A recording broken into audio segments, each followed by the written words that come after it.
Chuck Hagel, of course, having trouble getting confirmed by the Republicans. They just filibustered him recently. One of the guys who's against him is Senator Inhofe, and he's very conservative, maybe the most conservative guy in the Senate. Also maybe the dumbest guy in the Congress. Oh, yeah. Competitive. Oh, no question. Yeah, clear top three. Louis Gohmert over in the House gives him a run for Louis his money. Gohmert's dumber. Good point. Yeah, yeah. So now he claims that he's worried that Hagel gave a speech in 2007 to the American Arab Anti-Discrimination League. They sound dangerous. Yeah, I mean, they're American, but they're Arabs, and they're against discrimination. Yeah, 2 strikes against them, 2 out of 3. Oh, yeah, that's tough. So now, a conservative blog, of course, said that in the speech, Hagel said Israel controlled the State Department. Yeah. Of course, yeah, stunning. Here's the only problem: when reviewing the speech, they realized he said no such thing, and that's the second thing that conservative blogs have just made up out of whole cloth. They had said that Hagel had gotten money from a group called Friends of Hamas, a group that simply does not exist. Does not exist, just completely made up. Okay, so these conservative blogs keep making stuff up, and conservative senators, United States senators, Fox News Channel, etc., like, well, of course, these ones friends of Hamas. And did you hear what he said about Israel controlling the State Department? No, no one heard it because he didn't say it. Very quick, this is not actually a sidetrack. Are you watching House of Cards, the Kevin Spacey show on Netflix? No. It's remarkable, the first 2 episodes.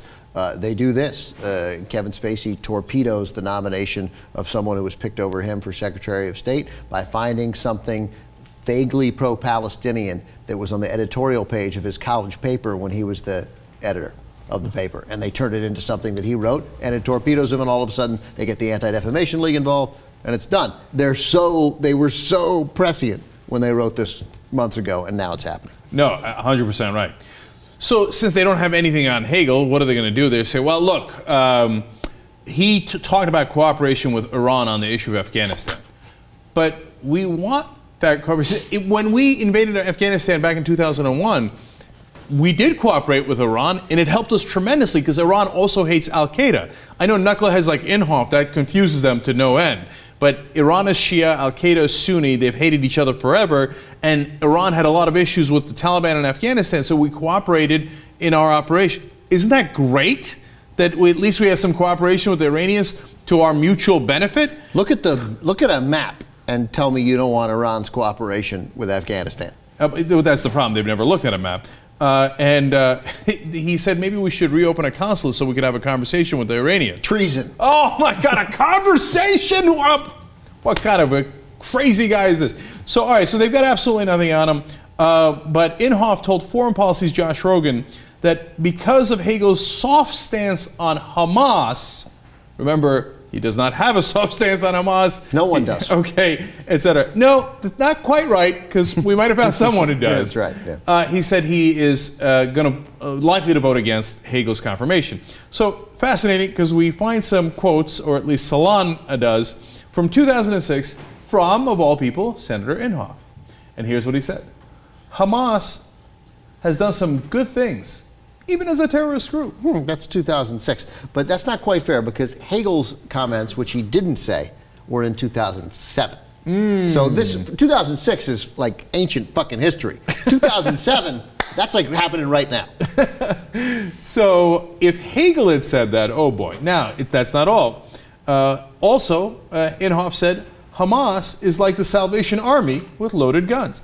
Like the Salvation Army? Chuck Hagel said that Hamas is like our greatest charity. Our greatest Christian charity. How dare he compare these Muslim terrorists to a great Christian charity? He has no business being in the State Department. Saying that a terrorist group does good things and is like our top American charity that does all that great work around Christmas?